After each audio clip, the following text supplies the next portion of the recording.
a little overview of robust investment calculator.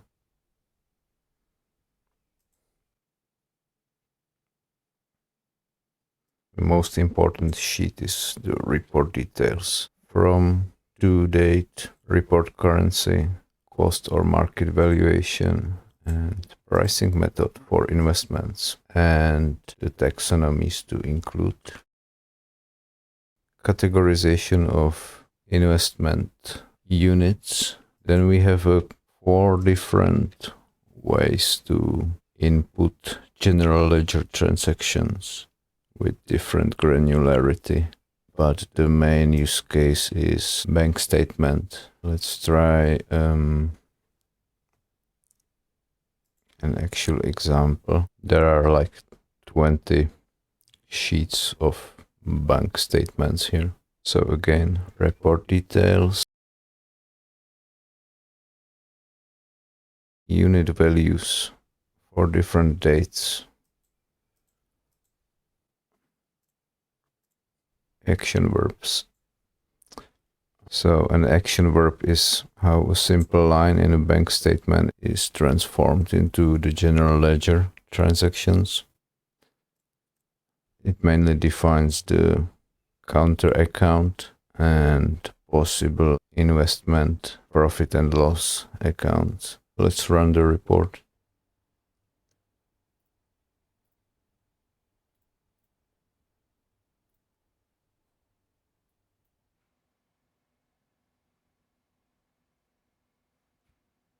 And here we have the output already. Balance sheet, profit and loss, cash flow, investments.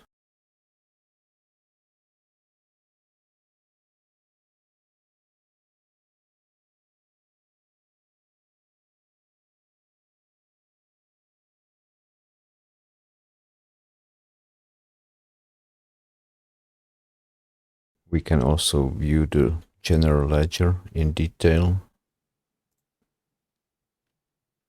Select all of the accounts that we are interested in. Only the sets of transactions that touch any of the accounts selected will be shown.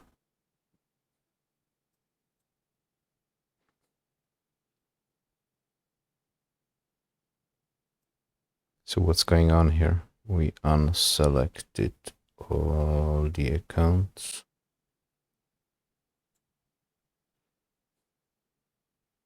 Okay, let's select some now.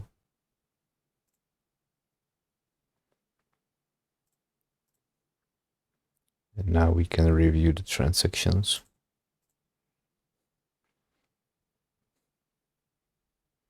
So here's a set of transactions on the general ledger. We see it originated in the bank's quasi-bank NOK sheet. Here we go, it's the bank account name.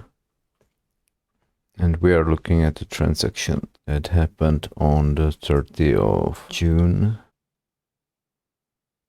Okay, they all happened on the 30th of June. What happened here? It was the invest in verb. So it could have been this one or this one.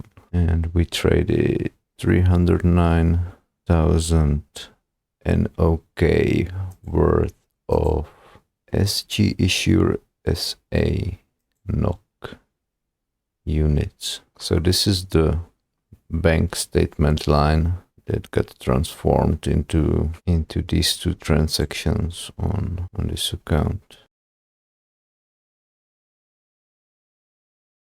We also have a cross-checks page. Most calculations can be done in multiple ways, so we compare the different results. And finally, an alerts page. If there are no alerts, then everything is all right in the report.